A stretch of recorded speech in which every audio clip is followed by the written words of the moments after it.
안녕하십니까. 한산 이정호입니다. 오늘 또 한산이 풀어놓는 불편한 진실 이야기에 와주셔서 고맙습니다. 이번 시간에는 책 조선의 궁술 서문에 나오는 호재 신태일 선생의 이야기를 한번 말씀드려볼까 합니다. 우리가 통상 책 조선의 궁술을 보면은 그 5번 그 사법서, 활소는 사법서만 주로 보지 서문은 안 읽거든요. 서문에 읽어보면 아주 중요한 이야기들이 많은데 호재 신태일 선생이 이런 말씀을 하십니다. 내가 20살 시절에 스승님을 만나서 활쏘기를 배웠는데 이 말씀으로는 몇 법을 전수받고 몸으로는 세세한 데까지 배워서 활을 엄청 잘 쏘고 잘 맞췄답니다. 그런데 문득 할 때 선생님이 안 계시면 항상 활 쏘기 불안해지고 내가 못 쏠까 잘못 쏠까 싶어서 조마심을 치게 됐는데 어느 날 문득 선생님이 계시면 아무 문제 없이 잘 쏘았다고 합니다. 그 이야기를 읽는 순간 제가 생각했던 거는 신태호 선생님은 우리 활 쏘기의 본질에 접근하지 못했구나. 활을 배워서 잘 쏘고 잘 맞힐 수는 있었지만 활 쏘기의 본질에 접근하지 못했기 때문에 활 쏘기 항상 의문이 남았고 그 의문을 해소하지 못했구나라고 이제 이해를 하게 된 거거든요. 우리 활 쏘기의 본질은 사이관덕입니다. 활을 쏘아서 도와 덕을 완수하겠다는 그런 철학의 바탕에 해서 활을 쏘았기 때문에 별질이란 몸짓이 나온 거거든요. 얘기 사회를 보면은 이런 이야기 나옵니다. 내지정, 외체직, 지궁시신고. 또 활은 남자의 일인데 이사천지사방. 하늘과 땅과 동서남북 사방을 향해 쏘았다는 거거든요. 이게 왕조시대에 넘어오면은 선기옥형의 정신과 부합됩니다. 천지가 반듯한 것, 천지가 반듯해서 사람의 마음이 바르고 천하가 화평한 것이 이제 왕조시대의 이상향인데, 그 선기옥형의 정신을 행동규범으로 규정한 게 대학의 마지막 장 혈구장입니다.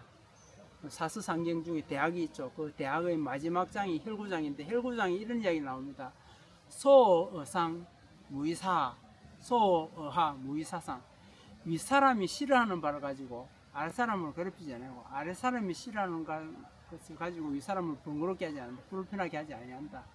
앞사람이 싫어하는 바를 가지고 뒷사람을 괴롭히지 않고, 뒷사람이 싫어하는 바를 가지고 앞사람한테 괴롭히지 않고, 오른쪽에 있는 사람을 싫어하는 바를 가지고 왼쪽 사람을 괴롭히지 않고, 왼쪽 사람이 싫어하는 걸 가지고 오른쪽 사람을 괴롭히지 아니한다. 이런 말씀 하시거든요.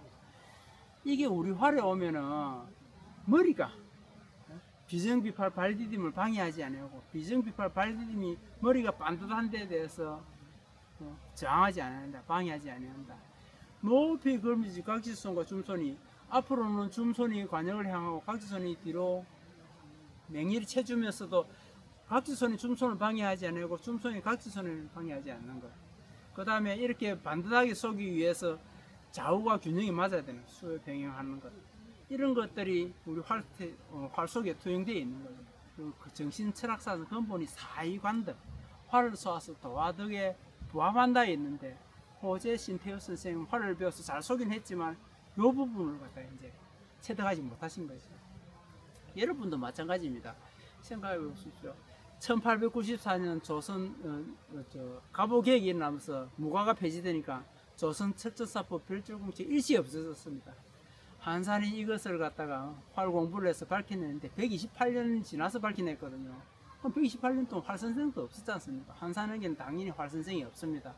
그럼에도 불구하고 한산이 조선 철저사법 별줄공책을 찾아내고 철학적으로 증명하는 데는 얘기 사이와 그 다음에 지난 역사, 제가 이제 제후의 역사도 설명드렸죠, 전에 시간에. 그런 것들, 그 다음에 문학, 종교, 철학, 다방면에 조금 학식이 있고 배운 바 있고 그걸 이해하게 되고, 또 우리 활 속에 투영했을 때 이게 사이관덕으로서 별질이라는 몸짓에 대한 그 대학의 혈구장과 연관된 철학적인 부분을 모두 이해했기 때문에 여러분들한테 자신 있게 오리 없이 설명드릴 수 있는 것이거든요. 여러분들도 이렇게 생각하십시오. 한산이 없더라도 몸과 마음을 바로하고 반듯하게 쏘면은 결국은 별제를 이룰 수 있다. 별제를 이루게 되는 근본 원인은 내가 몸과 마음을 바로해서 도와 덕을 바로잡기 위해서 쏘았던 활이다. 우리 활 속의 본질은 사이관덕이 있다. 이것을 이해하시면은 호재 신태우 선생이 그렇게 어려워했던 부분들을 일치 해결할 수 있고 여러분도 스스로 별점을 찾아낼 수 있으실 것입니다. 네, 반드시 기억하십시오. 몸과 마음을 반듯하고 높은 그 위에서 하늘로부터 땅으로 힘을 쓰면은 당연히 별점이 찾아집니다. 오늘 긴 이야기 했는데 여러분들은 잊지 마십시오. 우리 활속이는 사회관덕이고 사회관덕의 본질은 몸과 마음을 반드시 바로하고 싸웠다는 것입니다. 긴 이야기 들어주셔서 고맙습니다.